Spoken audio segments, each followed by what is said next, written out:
Good afternoon and a very warm welcome to today's Regions, Cities and Industry webinar of the Regional Studies Association. My name is Daniela Karl. I'm the Deputy Chief Executive of the Regional Studies Association. And I thank you for joining our webinar today. Today's webinar will present RSA-funded research on urban regeneration in coastal cities in Ghana.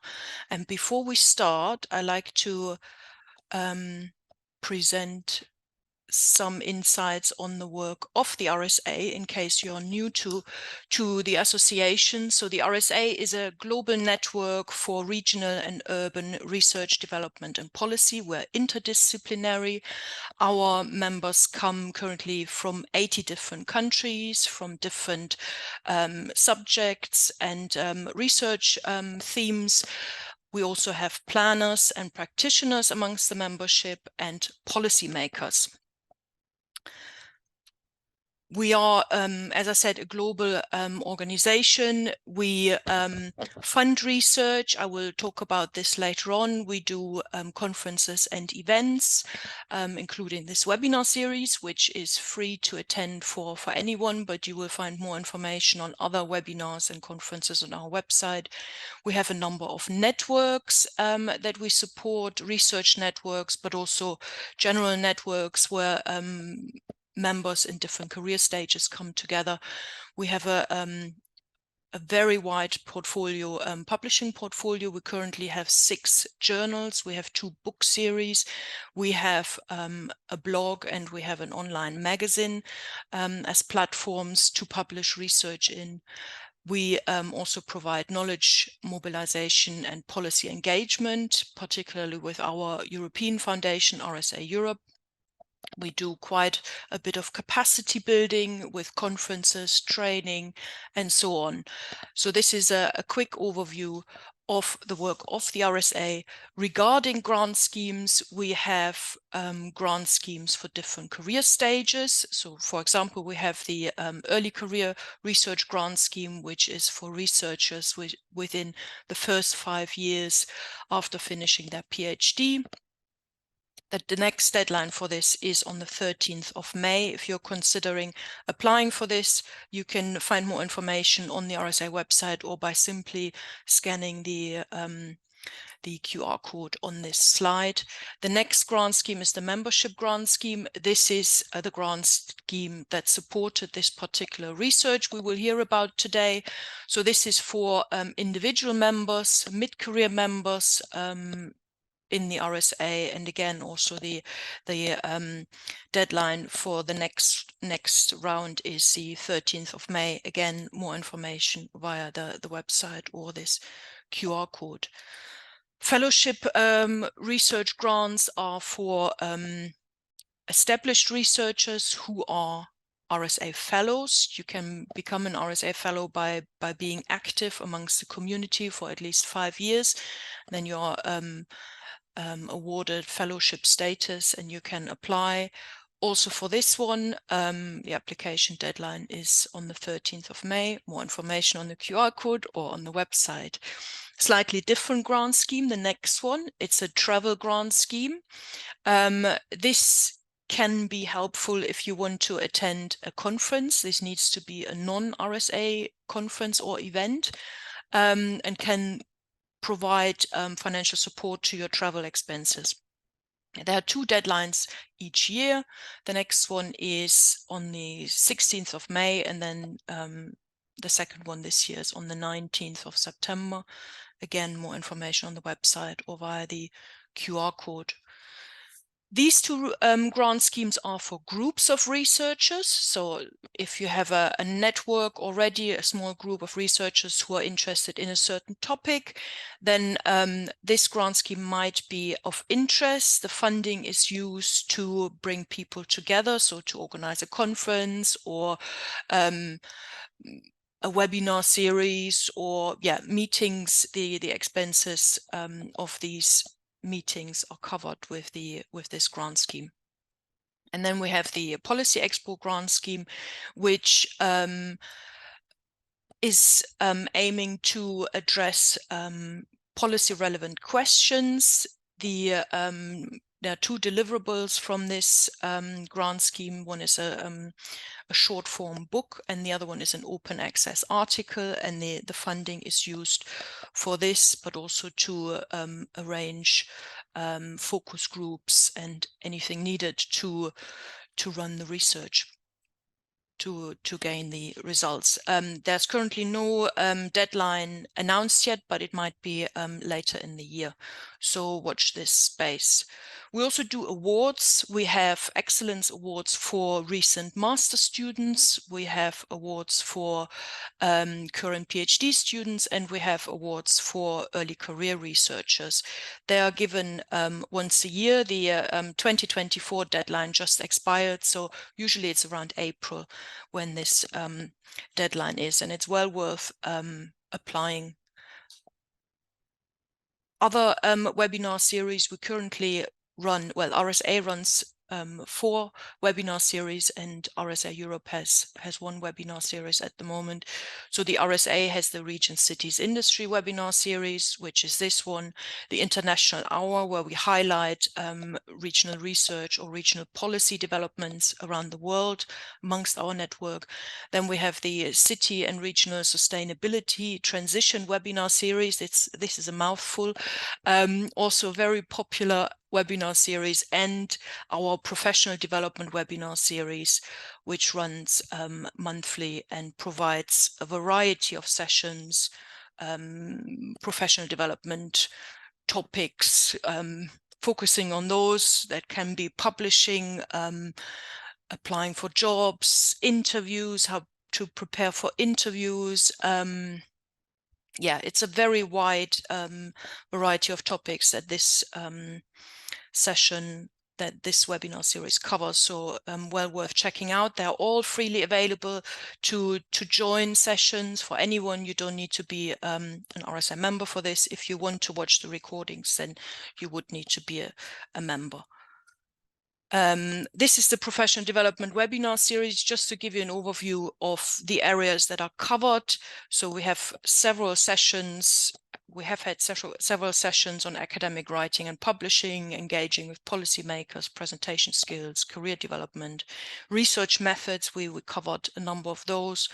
On grants and funding, how to write applications, how to be successful, how to manage your grant when you have been successful, and then also sessions on networking and network management. There is a large number of sessions and resources available to RSA members to benefit. I mentioned RSA Europe. This is our European foundation. We currently work with the EU Commission's Joint Research Centre, and we have their webinar series that has 3 topics this year. 3 webinars. One is on EU cities and heat extremes. One is on homelessness in the European Union. And the third one is on cities fit for crises and long-term challenges. Again, freely available to join live. And I encourage you to check those out. If you aren't signed up to the RSA e-bulletin yet, this is our monthly newsletter, then I encourage you to do this. This is where we highlight any activities, any support that's coming up, that's available for members and non-members. It's free to sign up for this. You don't need to be a member, and it's well worth. It's once a month. So the next one is coming out next week. If you have any questions on the RSA, just reach out to me. My email address is down there. Okay.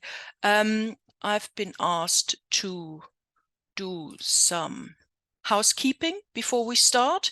This webinar will be recorded and will be made available on the RSA Lounge, but also on the MeRSA grant page, on Isaac's page on his research. It will be in there as well.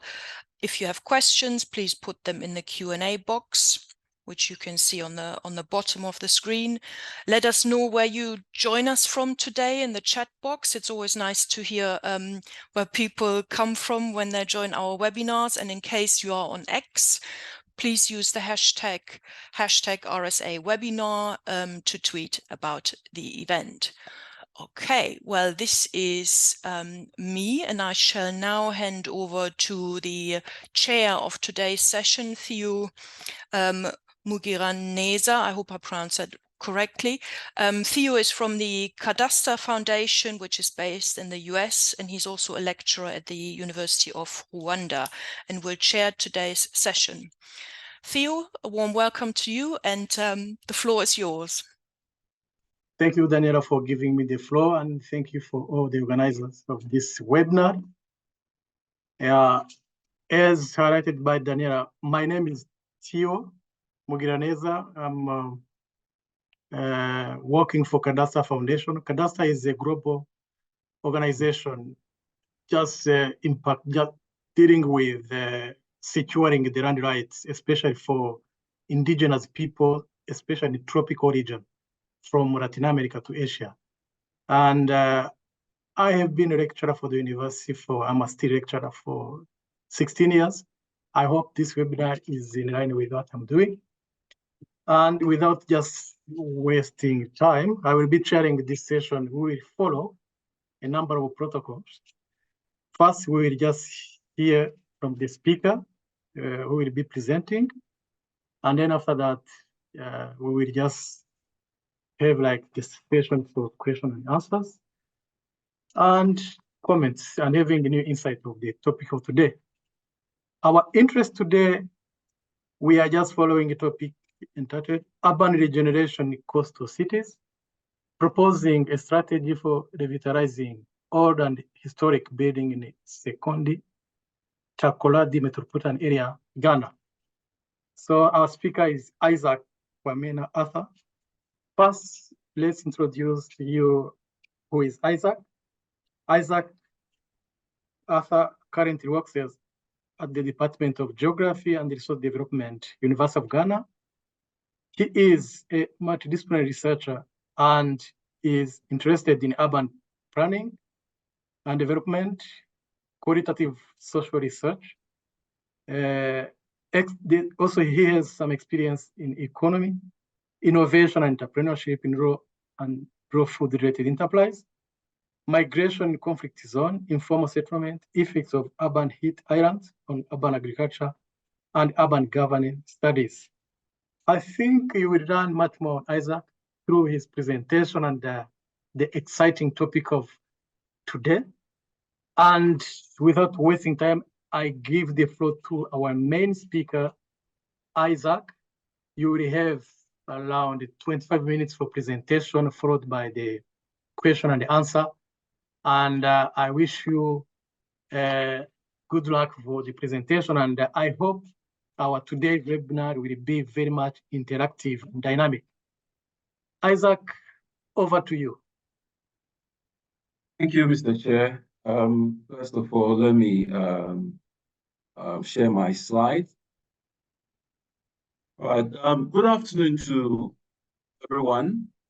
I guess my topic has been already talked about, so I'll just move on. But first, I would like to thank the RSA for putting this webinar together. So I'm starting right away because of the time constraints that we have. Yes, in Africa or many Ghanaian cities where they've had interactions with Europeans in the past, they seem to have they were seen as the key economic and administrative centers during the colonial era by virtue of their interactions with the Europeans. And this brought about some level of modernization and expansion of infrastructural development. So the infrastructural development, some of them can be seen in terms of residential buildings, commercial, as well as public buildings. Many of them have lingered on or have been in existence to date. But unfortunately, there are several of them that are undergoing dereliction and decay, and this tends to jeopardize their cultural and economic value. So this has sort of raised a lot of questions as to why these buildings have been left in their state.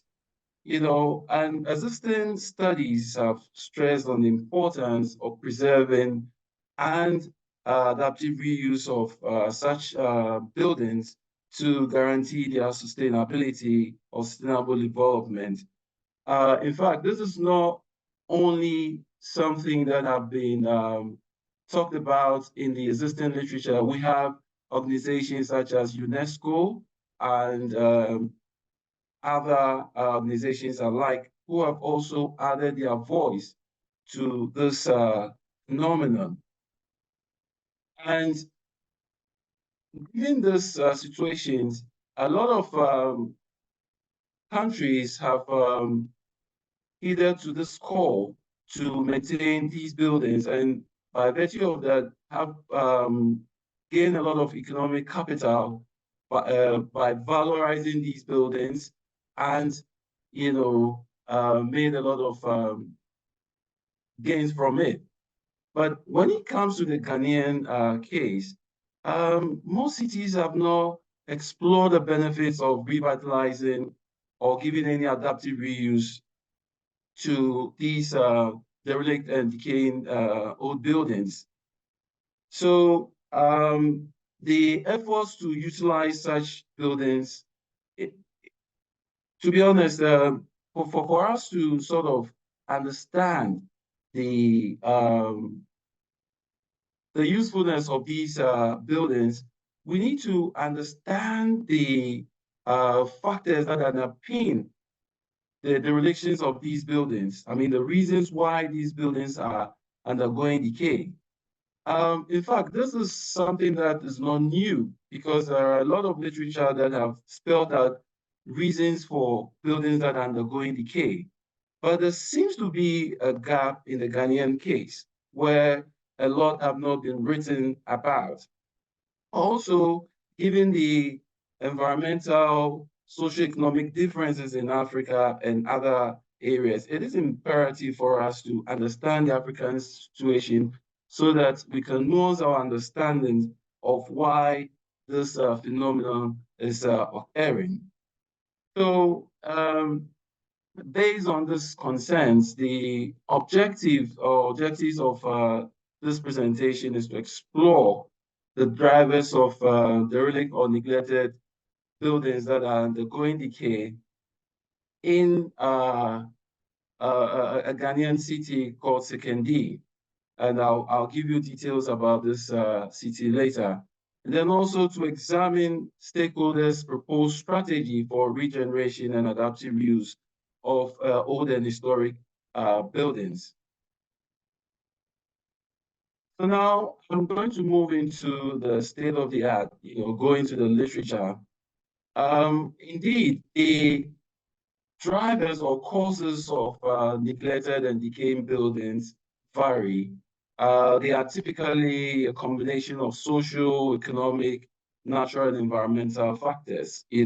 Sometimes you find communities that are going through war, and that can lead to buildings being destroyed or people moving out, for safety. We've seen issues of economic decline and environmental factors, issues of climate change and the likes, affecting the quality of buildings in many places. So they vary. And the literature also talks about the fact that buildings do undergo wear and tear. So at some point in time, you find such things occurring. But there is one thing that most of the literature hammers on, and that has to do with lack of attention that is given to buildings. And that is where this research is more concerned about, to really kind of added voice to the need to give attention to buildings. So if that has to be done, then one of the key things that the literature emphasizes on is about revitalization and finding some adaptive reuse or repurpose for these buildings.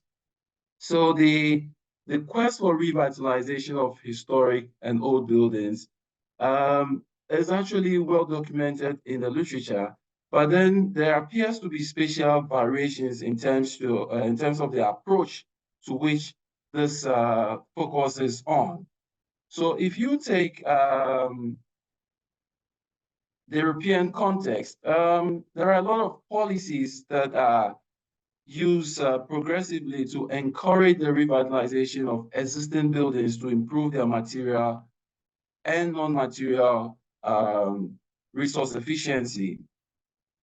If you look at it from the African perspective, if you take the RSA Cultural Heritage and Management Program, which was launched in the early 2000s, it sought to use cultural tourist assets in Elmina for local economic development and poverty reduction. So in this program, for example, they identified some key historic buildings. They were given a facelift and given a new purpose. So some buildings became restaurants, some were used for banks, and so on and so forth. And for those who may not know about Elmina, it is a town in Ghana, in the central region, and it happens to be one of the first, or the history actually emphasized that it was the first town that had first European contact. So over there, they have the Elmina Castle, which was built somewhere in the 15th century. It happens to be the first building by Europeans outside Europe. And the revitalization adaptive use programs that many countries have tried to implement, tend to focus more on heritage conservation and sustainability. But then it is important to understand that they go beyond that, and sometimes they try to address specific needs of places. And to go back to the Elmina Cultural Heritage Program, for example, it tried to identify specific needs of the community and address them. So when one reflects on the state of the art, they provide some sort of understanding into this research that I've been working on within the last 2 years. So I would move on by giving you some description of the study area, which is Sekondi.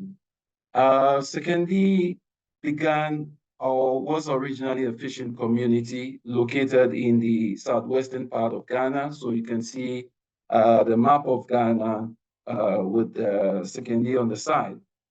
And this Sekondi is actually a twin city.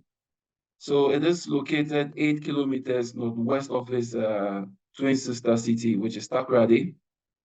And the Sekondi was politically and administratively joined together with Takoradi in 1946 to form the Sekondi-Takoradi Town Council.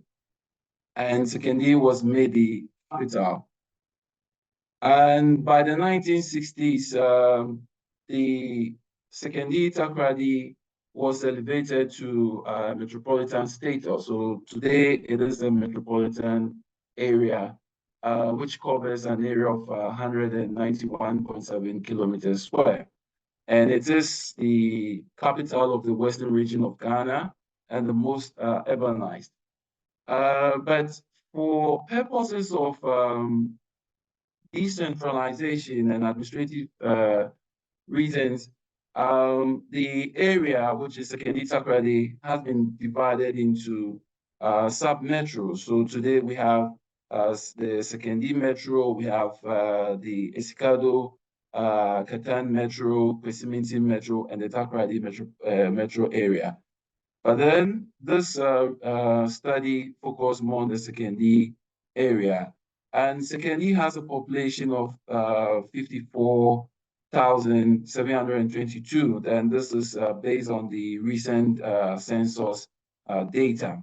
So it constitutes just 22.32% of the metropolitan area's population. Historically, as I indicated earlier, due to the early interactions with the Europeans, it has led to physical development and population growth, over time. And when it comes to these interactions with the Europeans, the Prussians, who are in present-day Germany, were among the first foreigners to develop commercial relationships with Sekondi. But the Dutch were the first to settle in that area as foreigners, and they constructed the Fort Orange. And indeed, there are several forts that are dotted along the coast of the south of Ghana, which is actually the coastal areas. And the Fort Orange was established in 1644 as a lodge, and then later became a trading post. Soon after, the British also came in, also built a fort, but then the indigenes had some issues with the British, and then they destroyed it. But over time, the Dutch decided to move, and the whole area was taken by the British, that is from the 1872. So this ended the divide, because when the British came, they had what is called the Dutch Sekondi and then the British Sekondi. But when the Dutch left, the whole area, became a British controlled area. Good.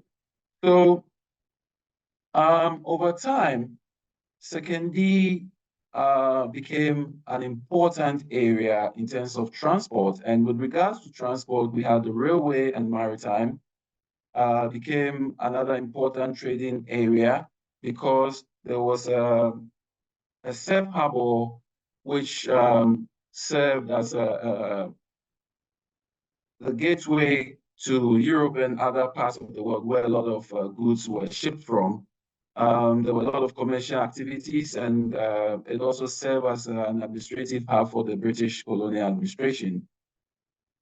And Sekondi became the first place in Ghana to have a railway. So this also tells you the level of vibrancy, economic vibrancy that the railway brought. And it was also the place where we had the first electricity in Ghana. So between 1898, the year in which the railway was brought, and in 1928, that is where the harbor was built in the sister city, Takoradi. It brought a lot of physical development and industrial activities to Sekondi. But as I have already indicated, with this kind of physical development, which have been manifested in buildings, some of whom have remained to date, a lot of them are undergoing decay, and that is what we can see with regards to some of the buildings. On the left-hand side, this is a building which used to be a commercial building that actually served the maritime and fishing industry. Today, it's been abandoned. There's nobody living in this building, and everything seems to be decaying in there. On the right-hand side, there's a commercial building, a private owned, and the top used to be mainly for residential, and the bottom for commercial activities. That has also been abandoned and undergoing decay. This building that you see is actually a former banking hall. Indeed, it's used to be one of the first banks that were established by the Europeans. It was known as the British Bank of West Africa. And if you look at the other picture on the right, that is the back of the building. Today, this building has been abandoned and also undergoing serious decay. The frontage has been occupied by squatters who engage in all manner of livelihood activities there. In this picture, you can also see two public buildings. Originally, the one on your left screen was built by the Europeans. It was a commercial building, but when the Europeans left, the Ghana government took over. In fact, the building was given to the military.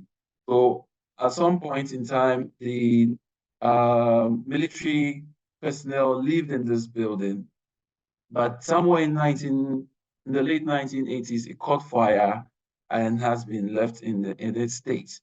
On the right-hand side is the former High Court building, also located close to where the first building is.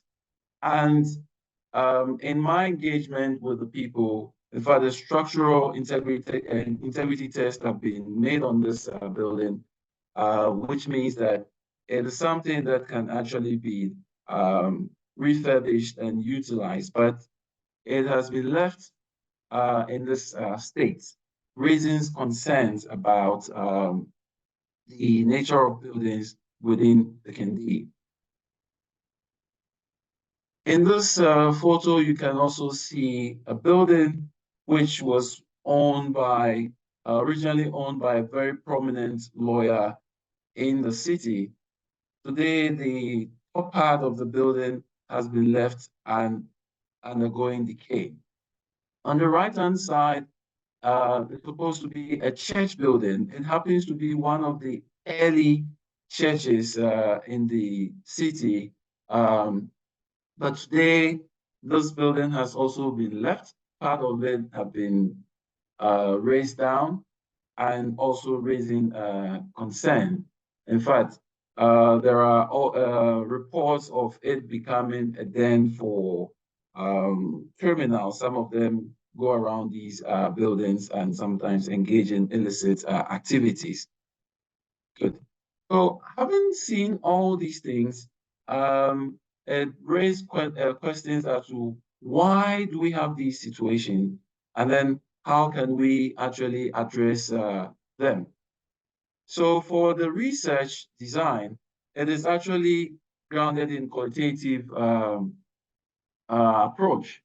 And using a qualitative approach, I use interviews to understand the drivers of dereliction and decay in Sekondi. And for the second part of the research, that is to understand or to propose a strategy for the regeneration of these buildings, I use a transdisciplinary approach where I engage stakeholders. And in terms of sampling, I use purposive sampling, and analysis were based on teams and coding. Good. And on this slide, you can see the type of buildings, the buildings that were studied, 39 buildings. In actual fact, most buildings in Sekondi are undergoing decay. And you can see that in terms of structural defects, or sometimes lack of painting, but due to lack of resources, 39 buildings were selected, so you can see them dotted across the city. Good. So for findings, the reasons for the dereliction and decaying of buildings, one of the key findings that came about which is also something that can be seen in many other places as due to economic reasons. In the 1970s through to the 1980s, the city saw a lot of economic decline. But it wasn't just about the city, but about the country in general. And we saw that affecting job opportunities. If you take the maritime industry, for example, Ghana used to have its own state shipping company known as the Black Star Line. And due to the economic decline, Ghana signed up to the structural adjustment program, which meant that we needed to liberalize our industry. So the Black Star Line, for example, was sold to private industry, private owners, but they couldn't operate in the country. And a lot of people in Sekondi were employed in this state-owned enterprise, together with several other state-owned enterprises went into private hands. And this also led to the reduction of employment in this industry. So it actually affected jobs. And this issue became kind of cyclical because the lack of jobs also affected the financial strength of people. So from one of the caretakers, he said that we're interested in the buildings, but the state in which it is now is due to financial constraints. So there were financial challenges which actually affected them. So so many of these people couldn't or cannot actually maintain their buildings. And then the kind of family and inheritance system in Ghana also is a major factor, in the sense that in Ghana, we have the inheritance system, which could be patrilineal or matrilineal. And if you take Sekondi, it's predominantly matrilineal. And we have a situation where there is apathy within the family, that some people are living in houses, and by virtue of their patrilineal inheritance, they are reluctant in revitalizing these buildings because they think they don't have a stake. And there's also the issue of lack of owners of these buildings. And this can be traced to the 1960s, where there was a law passed to ask foreigners who had not regularized their stay to leave. And some of them had acquired properties and have left, and they just left their buildings there. There are litigations between families and other people. So these litigations also affect the maintenance of buildings over time. And there's also this interest among people to also maintain their buildings. And then there's also one interesting thing, that in Ghana, most lands are owned by the chiefs and families, that about 80% of the lands. It's just 20% that are owned by the state and a few individuals. And there are a lot of lands whose lease agreements have been expired, and they need to go to the chiefs to renew their lease agreement. But if you take the case of Sekondi, there's a chieftaincy dispute, and there's an absence of the paramount chief. So these individuals are not able to meet anybody, any chief, to help them to renew their lease agreement. So it means that the buildings cannot be touched, nothing could be done to the buildings. So the next thing is to look at how such buildings can be revitalized. And based on the stakeholders' views, the stakeholders propose that the first approach to revitalize buildings is to have a guidelines for maintenance. And this is actually something that is lacking. So it becomes very difficult to revitalize the building. So they said that first there's a need to have the guidelines. And the next thing is to educate the public, because it had been identified that a lot of people don't seem to know or have interest in the importance of maintaining their buildings. So the next thing is to do that. And given the fact that a lot of buildings do not have owners, it is important that government find ways to acquire these buildings and revitalize them.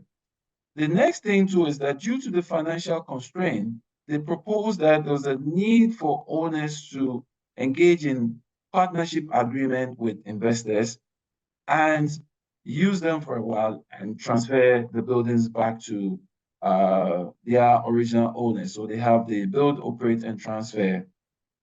And then in recent times, the government of Ghana has instituted a grant, which under the Ghana Tourism Development Project, which encourages people to apply for grants that can be used to maintain or improve the status of their building and engage in tourism as well as arts and cultural economic activities. So they propose that people could tap into this grant and use that. The next thing is also to, with regards to the regeneration and adaptive reuse, is to engage in things that would meet the critical needs of the people. So now, according to the structural plan of the city is trying to promote itself as an administrative hub, and as well as tourism and hospitality hub. So they are proposing that such buildings can be used to support this initiative by the city, in that the buildings could be revitalized and used as offices or buildings that can support these industries. Also, the buildings could be used to tackle the housing needs of the people, especially new migrants, because some of these migrants are squatters in buildings. So to sort of formalize the activities or regularize them, these buildings can be used for them so that they can live in decent accommodation. And in doing all these things, they propose that there should be a comprehensive investment plan, which should be supported by investors, and then also have academia to provide the necessary knowledge to support this initiative. So in conclusion, we can see that the predominant drivers of decaying and derelict buildings were financial, litigation, chieftaincy disputes, which is hindering the renewal of land leases, among others, and the lack of education. So this calls for the role of government to enhance revitalization and adaptive reuse of buildings. And there's also the need for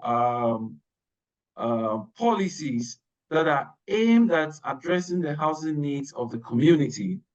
But looking at the attempts to revitalize old and historic buildings, it remains actually a very complex phenomenon in Ghana, given the economic crisis and institutional weaknesses that bedevils the country.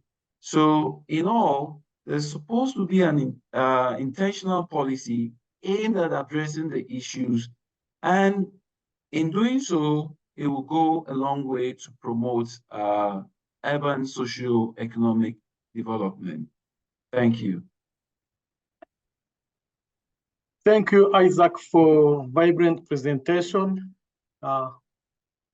Very rich, especially in terms of, if you look at heritage conservation, of course, for sustainable development.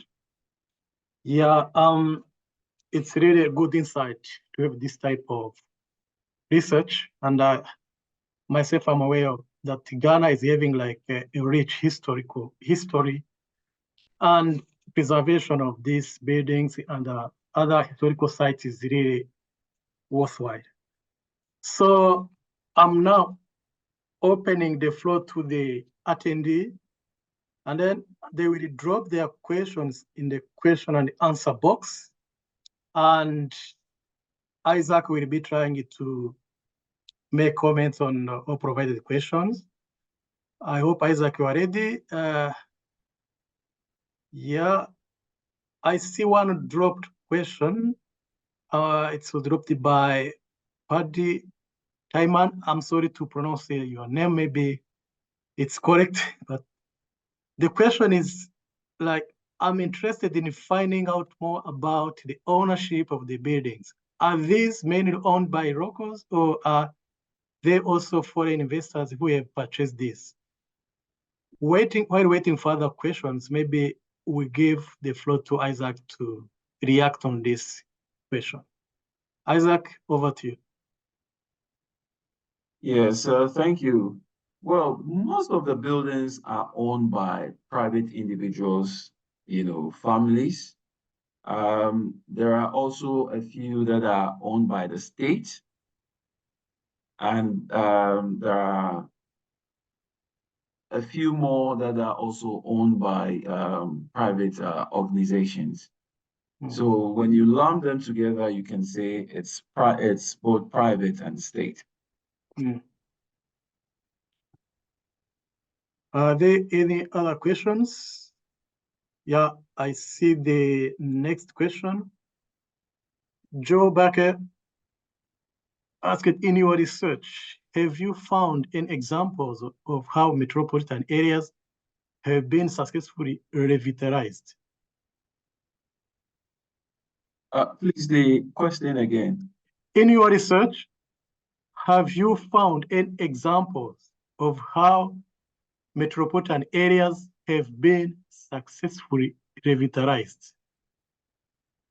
Well, the closest that we can talk about is the one that I talked about in the presentation, the Kwamena Cultural Heritage Management Program, which was done in the 2000s. That was very successful in terms of revitalizing old buildings. But the challenge with it has been the sustainability, because after the project ended, there hasn't been efforts to sort of expand the revitalization program within that particular town and then other places within the country. Thank you. Any other questions in chat box? Okay, while waiting for other questions, myself, I can just have some of questions and comment on your research. Do you find if the buildings are revitalized, what is the added value? Do you find can bring some let's say revenue, whatever? Yes, I think it's important in terms of the richness of the city. I mean, in these days where cities are trying to promote themselves, or sort of valorize themselves, I think places like Sekondi should be able to also do same. But given the level of development that you find, there's actually nothing good to talk about. So it is important that if such buildings are revitalized, it will bring some vibrancy into the city from an economic perspective, aesthetically, and the likes. It is very, very important that the city does that. Thank you for the question. Any other questions? Even panelists can just ask questions if they wish. Over to you, Daniela. Hi, thank you, Isaac, for your really interesting presentation. I wondered about the attitude of the locals towards these remnants of the colonial past. I mean, are these houses seen as valuable, as historic important, or are they just ruins that are in the way of new development? What's the local attitude to these buildings? Well, because most of these buildings are in the hands of families, the families kind of have a strong attachment to it by virtue of their ownership.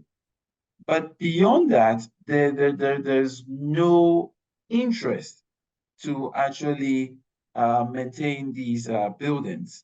In fact, they actually don't see, I mean, the issues of colonialism is long forgotten.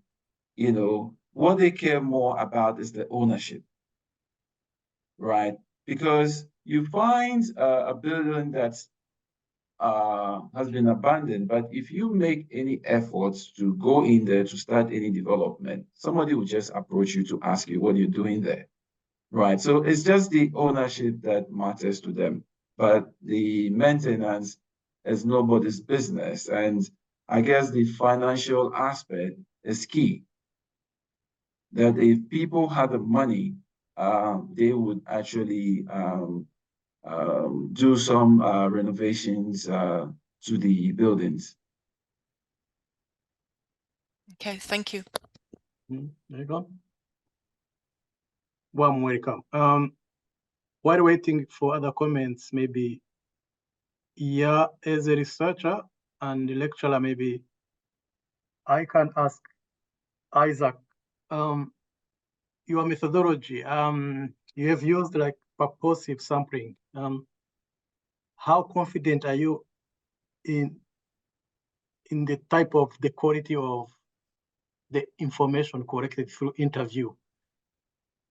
Are you feel of confidence that your interviewee are really having, did they supplement you with good information for this type of analysis? Yeah, I think so, because I needed to have an in-depth understanding of the situation or the phenomenon at hand. So I targeted people who are close or have some experience with the buildings, right? So these were predominantly caretakers or perhaps family members of the owners of the building. So with this, you are able to get a lot of information. Also, there were some key informants who also know much about the city and its development. So that actually informed the reasons for going into or using the purposive sampling. Yeah, maybe I can check for the last time whether there is another question in chat box. I don't see any. I think we can now close the session of question and answer. And I think, Isaac, we give you like a round of clap for your presentation, which is rich in itself. For other remaining questions, maybe you can still address to Isaac. I think his contact is already on the website of the organization. And also, I think organizers of this session. And with this, I am just closing this type of webinar, and I thank you for coming and for interacting during Isaac's presentation. We keep in touch, and then we'll meet in our next webinar series. Thank you very much.